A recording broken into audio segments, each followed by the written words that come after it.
Pernah kepikiran nggak sih soal nama sebuah tempat? Di balik setiap nama itu, sering banget ada cerita yang tersembunyi.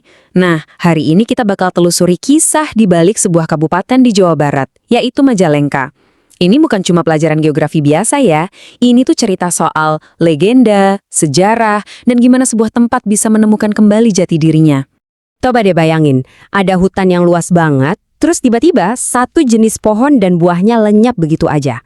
Pertanyaan ini bukan cuma soal lingkungan loh, ini justru jadi inti dari identitas sebuah daerah. Gimana caranya sesuatu yang nggak ada malah jadi penentu nama sebuah tempat selamanya? Dan disinilah kita nemuin jawabannya. Majalengka itu secara harfiah artinya buah maja yang langka. Nama ini tuh kayak gema dari masa lalu, pengingat akan sebuah peristiwa yang saking pentingnya sampai diabadikan jadi nama. Dan kisah di baliknya, wah, jauh lebih menarik lagi.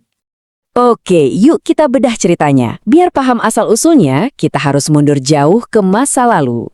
Ke sebuah cerita rakyat yang turun-temurun. Ini adalah kisah tentang kekuasaan dan sebuah perintah misterius yang mengubah segalanya. Jadi, di pusat legenda ini ada kerajaan Sindangkasih yang waktu itu makmur banget. Kerajaan ini dipimpin oleh seorang ratu yang namanya masih dikenang sampai sekarang, Nyi Rambut Kasih. Dia dikenal sebagai penguasa yang kuat dan sangat dihormati. Nah, disinilah ceritanya jadi agak misterius. Menurut legenda, Nyi Rambut Kasih ini ngeluarin perintah yang bikin kaget semua orang. Semua pohon maja di wilayahnya harus ditebang habis. Nggak boleh ada sisa satupun. Alasan pastinya kenapa, itu masih jadi teka-teki. Tapi yang jelas perintah inilah yang jadi titik balik momen yang bakal mendefinisikan daerah ini selamanya. Dan dari situlah nama itu lahir. Perintah sang ratu bikin pohon dan buah maja jadi langka banget. Akhirnya orang-orang mulai nyebut daerah itu Majalengka, tempat di mana buah maja susah ditemuin. Sebuah nama yang lahir dari sebuah perintah. Simple tapi kuat banget maknanya kan? Tentu aja, cerita Majalengka nggak berhenti di legenda doang. Sekarang, yuk kita lihat gimana cerita rakyat ini nyambung ke sejarah yang beneran tercatat seiring wilayah ini gonta-ganti penguasa. Jadi, setelah masa kerajaan Sindangkasih, estafet kekuasaan pindah ke Kesultanan Cirebon.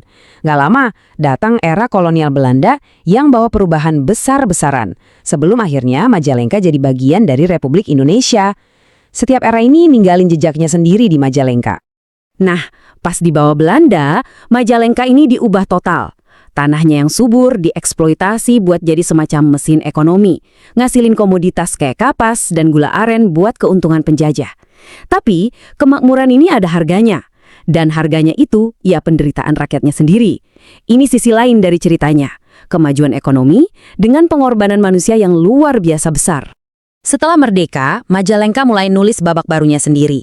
Kalau dulu ia dikenal karena buah yang hilang, pertanyaannya sekarang, buah apa sih yang dihasilkannya hari ini? Apa yang jadi pendorong kemajuan dan mendefinisikan Majalengka di zaman modern? Sekarang ini, identitas Majalengka itu perpaduan yang keren banget antara yang lama dan yang baru. Pertanian dan kerajinan tradisional masih jadi jantungnya, ngejaga warisan budayanya tetap hidup.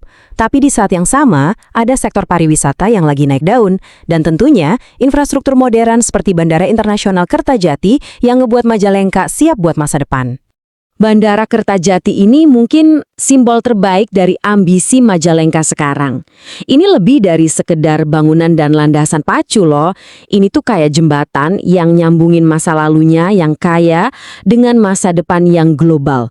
Ngebuka jalan baru buat ekonomi dan pariwisata. Jadi, kita udah lihat kan perjalanan Majalengka, mulai dari legenda tentang buah langka, terus ngelewatin sejarah panjang di bawah berbagai penguasa, sampai akhirnya jadi daerah modern yang penuh potensi. Semuanya itu terbungkus rapi dalam satu nama. Pada akhirnya, inilah inti dari kisah Majalengka. Sebuah tempat yang namanya lahir dari sesuatu yang nggak ada, dari sesuatu yang hilang. Tapi hari ini identitasnya udah berubah total. Majalengka nggak lagi cuma didefinisikan sama masa lalunya, tapi sama masa depan yang lagi giat-giatnya mereka bangun. Warisannya terus hidup dan terus tumbuh.